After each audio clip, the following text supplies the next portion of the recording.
Hello, thank you for checking out my video today. Today's video is kind of a follow-up to my debug video I made a bit ago. And today I particularly want to talk about the go function that's built into debug. As I discussed in my other video, it doesn't function right, at least when I use it. And I'm not sure if I'm the only one that has this issue or if it's other people as well. So I'll show you a quick example of it not functioning right. So I'll just make some code here, and we'll make it really simple. We'll just return. Now, when you make a COM file, return, as far as I've ever read, is the standard way to end the program. Return.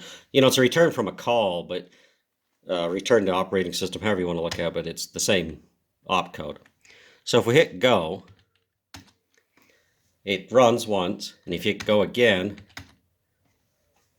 so we did it 3 times, and it hung up. Now, for a long time, I always suspected that maybe the registers were getting out of whack, and maybe I needed to restore registers or something along those lines. But I got thinking yesterday, DOS has a program terminate interrupt 20. So, right, I'll just tell you right off. So it's a stack issue. So let's just look at the registers. You got your registers here. And when you run a program, your data segments, your stack set, all that, none of this changes after you run your program. But if you look at your stack pointer, so let's just dump the stack location. We'll just dump the whole line. You can see it's all zeros. So what does return do? So return pops the value off the stack onto the instruction pointer. That's all it does. So right here, E0 or EE, so your stack pointer is EE, it now shows 0, 0. So let's just make our program again. And we type in return, and let's go. Now let's dump the stack location again. And as you can see, obviously it put some values in there. I'm not sure where these values came from because we didn't do anything. I'm assuming it has to do with debug itself. Just the internal operating of debug, maybe it uses the same stack location. But you can see you've got that 8A03, which would come out to be 038A. So your instruction pointer is going to be changed to that, and let's just dump that location real quick. And you can see it says 2B. Let's just go ahead and unassemble it. And it's just some gibberish. And this is why your program crashes. Now, let's get in a little bit more deep here. So what I tried was I went to A100 and I typed in interrupt 20. And if you hit go, you can go forever. So interrupt 20 terminates the program correctly. Now, if you write a regular DOS program, save it with the return in there, it works just fine. There is no issue whatsoever. It just happens, I think this is a debug issue. It may be a bug in the program itself. Now, I haven't tried this on FreeDOS, but this is MS-DOS's version. So anyway, here's something to look at. So if we dump the stack location, it's still that value there, but let's just enter in a 0 into that, that's a space, into that location.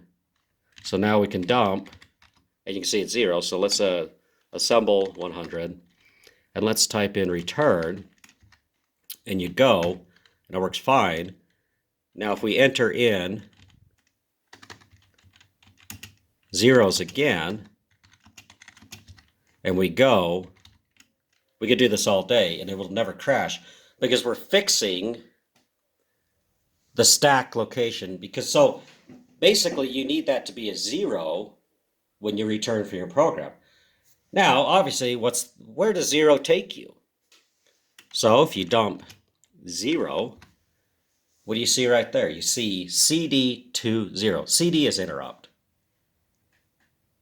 So basically, for DOS to end a COM file, you type in return, it takes 0 off the stack, puts in the instruction pointer, and effectively jumps to your segment and your offset of 0. And this is before your address 100, obviously, and you've got CD20 just automatically inserted in there. So DOS is using interrupt 20 to end the program no matter what.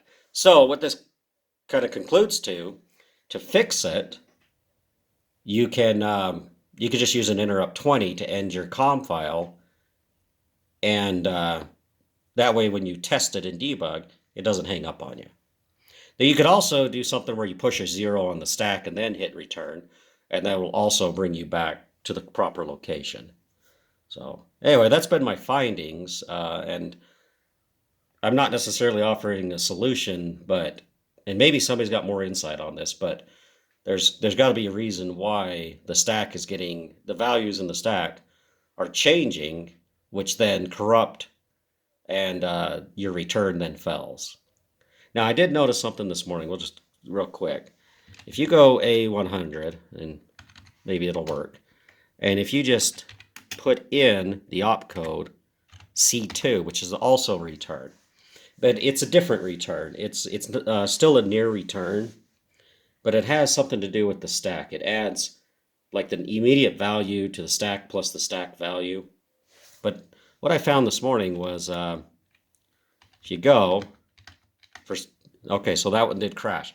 Earlier I tried C2 and it didn't crash, but obviously C2 would crash. So what it really concludes is that you can either put an interrupt 20 in there, or you got to clear out that stack byte, or word actually, it's 2 bytes, before you run your program. So anyway, thanks for checking out my video today.